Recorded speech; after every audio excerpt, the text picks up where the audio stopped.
And it's on us to be able to build them up so that when it becomes time for them to be able to take over the reins of leadership, and I mean whatever that leadership is. I'll never forget when Barack Obama left office, he said something that was really amazing and kind of hit me in a certain way. And what he said was, I had the best office in the land, and now I'm returning perhaps to have the best title in this country. And that title was one of citizen. And how important it is to understand your role as a citizen. I was looking at some of the work that I had to share with you all, and I was mentioning to Sister Monty and her son about the need to create pamphlets and the groundwork that you've done. And these 3 books that I have in my hand are very important. This one in the back is the second. I mean, the one in the middle, I think, was maybe one of the most impactful. And this one was written by Carol Taylor. Now, Carol Taylor was one of the first African-American female airline stewardess in this country. She wrote this book, The Little Black Book. And in this book, she talks about, you put your information in here. You come in and you write your name and your address. And when the officers come, because they will come, similar to what we saw in the movie, The Hate You Give, this is how we have to present ourselves. She said, you put your beautiful black picture there, put your blood type, put your emergency contact. And in here is the words of Justice Bruce Wright. Now, I don't know if you know who Justice Bruce Wright was, but his nickname was Set 'em Loose Bruce. And now he was such an important member of our society because he looked at a person and saw their potential. And as a judge, he said, I'm not going to take this person and lock them up and throw away the key. I'm going to set them loose and give them an opportunity to be better tomorrow. And in here he says, I would add but one footnote to Carol Taylor's warning. Admonitions and allurums, and that is that black males owe a duty to their own survival techniques that is available and free. Voting power.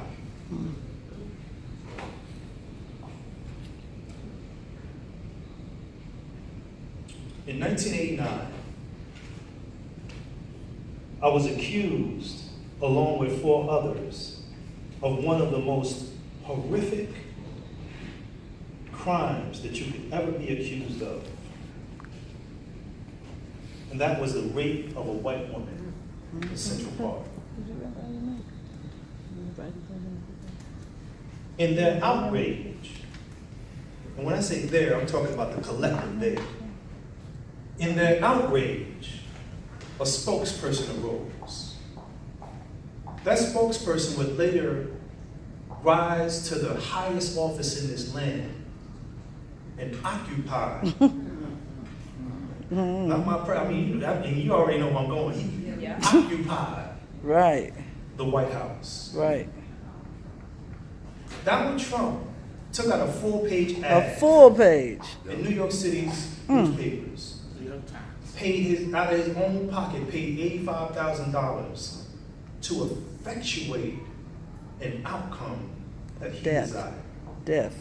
This outcome was an outcome called death. And it was a living contract that if I somehow, in some miraculous way, lived the prison industrial complex, then I would not be able to live in society, and I would perhaps take my own life. 2 weeks after we were accused, Donald Trump's ad read, bring back the death penalty. Bring back our police. Mm-hmm. What has happened is the complete breakdown of life as we knew it. Many New York families have had to give up the pleasure of a leisurely stroll in the park at dusk, the Saturday visit to the playground with their families, the bike ride at dawn, or just sitting on their stoops, giving them up as hostages to a world ruled by the law of the streets, as roving bands of wild criminals.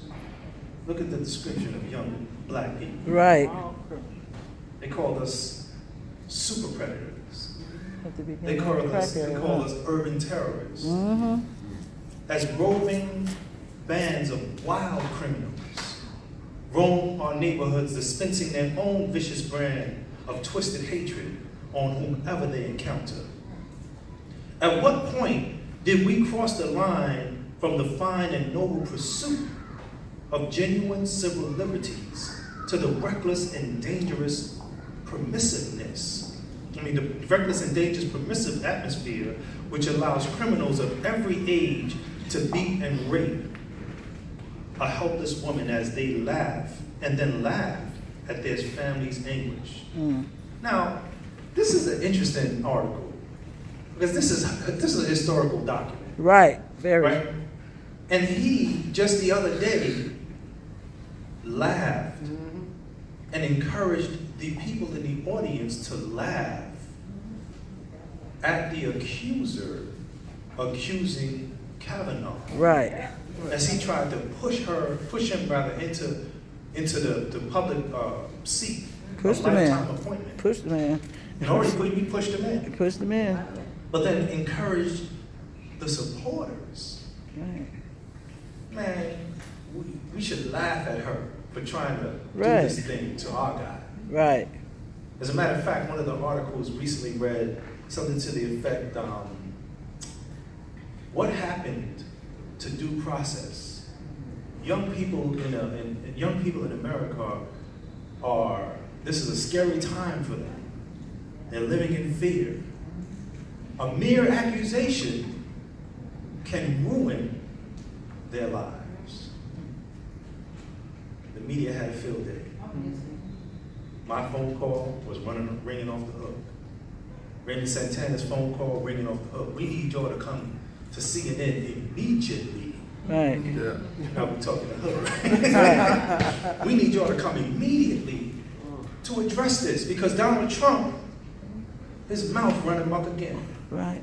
Didn't he accuse y'all in 1989? Right. And now he wants due process for his people?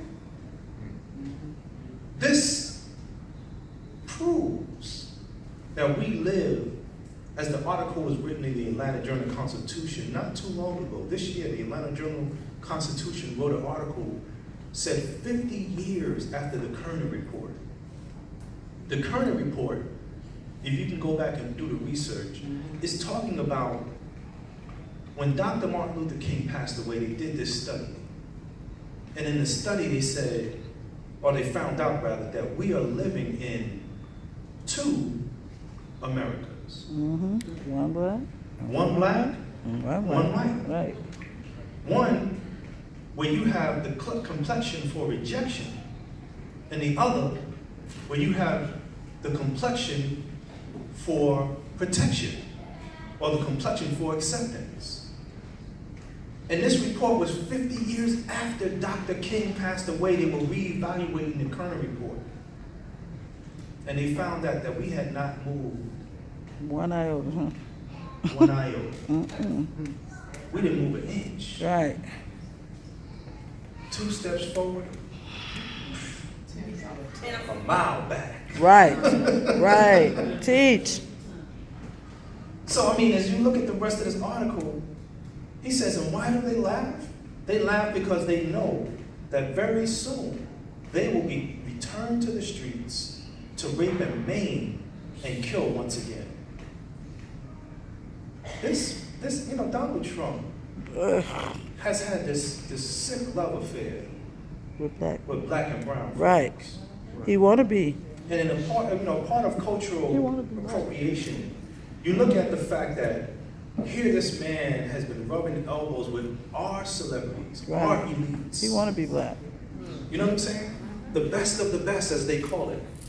He's been rubbing elbows with these folks, and we've been accepting him into our space. And now we see the real him. I already knew. Right. You know, you my, know. my rude awakening became, or rather, my rude awakening came when I was 15 years old.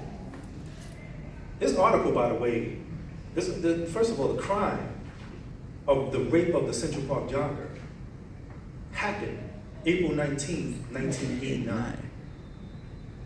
This article was in the paper May 1st of 1989. This article was not after we had gone to trial, and 2 weeks in, they said the writing is on the wall. We see it, we know it, they did it. This article was 2 weeks after we were accused. This article started allowing people to write to us, because they had published our phone numbers, our names, and our addresses in New York City's newspapers. And when people began to write to us, this one letter, this is an actual letter, one of many that I have that people sent us. No return address, Right. sent to us, and I'm pulling this one out first specifically because this one talks about time. Next year is the 30th anniversary. Next year is 30 years after we went to jail for the accusation of raping the Central Park jogger that they found out we didn't do. This particular letter says, to Yusef Salaam, this letter is to let you know that your name has been placed on the list of enemies of society by the Citizens Army, New York City branch. You made a decision that when you became one of the pack that decided that Central Park was your arena and decided to attack and violate honest citizens who happened to be in the park. So just remember that even 20 to 30 years from now, some people will never forget. And the one time that you don't check your back is the one time that somebody might just be there to say hello. Now, can you imagine? I live my life without fear. I know that's right. That's right. Allah is God. Okay? Allahu Akbar. I came home and one of the most strangest things happened to me. As I tried to piece my life back together, I heard about a job offering. And you know, if you're an ex-con, every single door of success is going to be shut in your face. This crime caused the city of New York and also the cities of the nation to change their laws as it relates to young people. So what did they do? They said, young people are becoming so vicious that we need to lower the age of how we see them. Because we need to look at these young people as adults. Right. And charge them as adults. But guess what?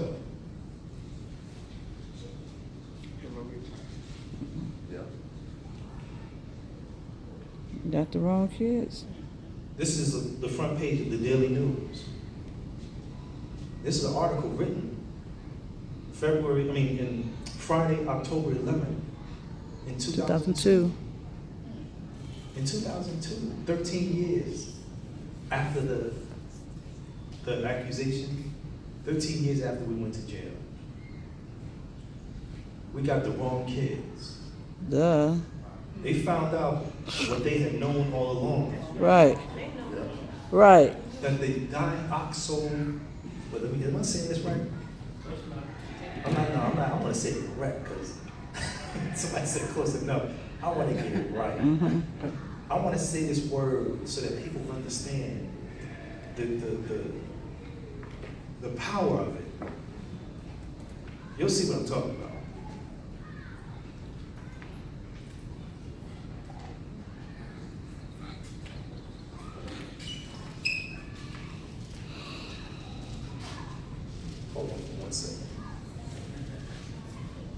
Internet ain't running. It's horrible. Yeah. It's very horrible. Internet is slow. Very horrible.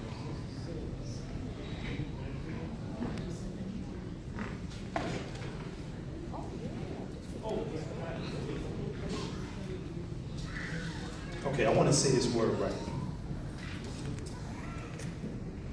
Deoxyribonucleic acid. I want people when they hear the word DNA, I want them to understand that they are talking about deoxyribonucleic acid. That's the shortened version of DNA.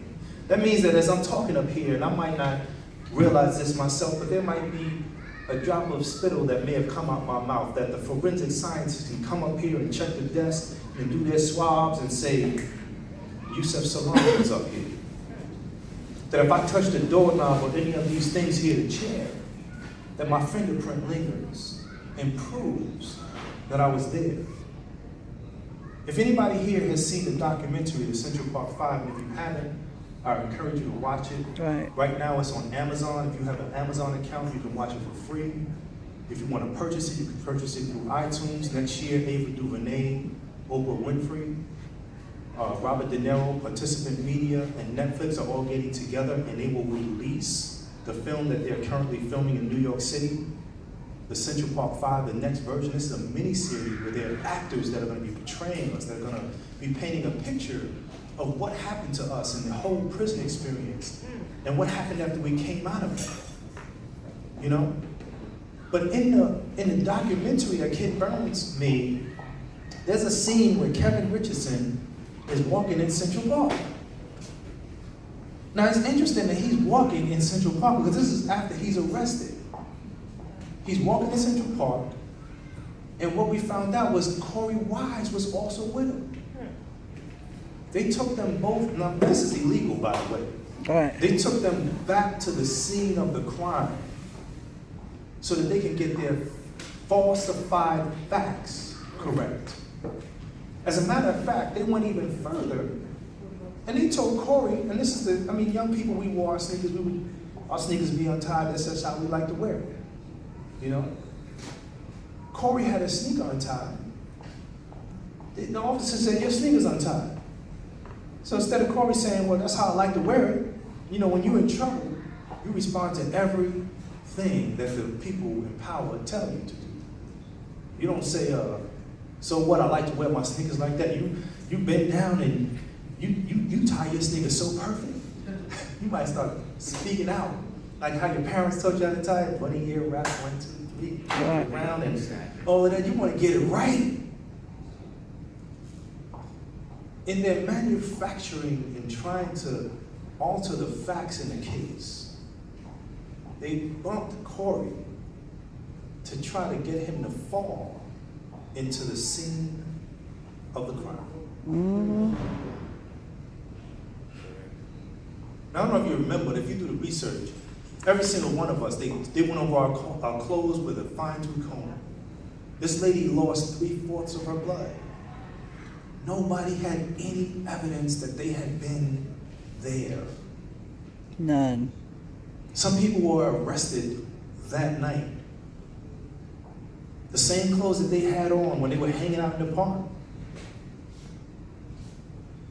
No drops of blood, no evidence, no nothing. And see, due to technology, what they do, and this is the part that's important about our citizenship, what they do is they try to cloud and muddy the jury pool by putting out false information and saying things like, we got DNA in this case. And when the DNA came back that it didn't match any one of us, they swept that under the rug. Right. And so the people, all they remembered was that. Man, wasn't there something about DNA in the case?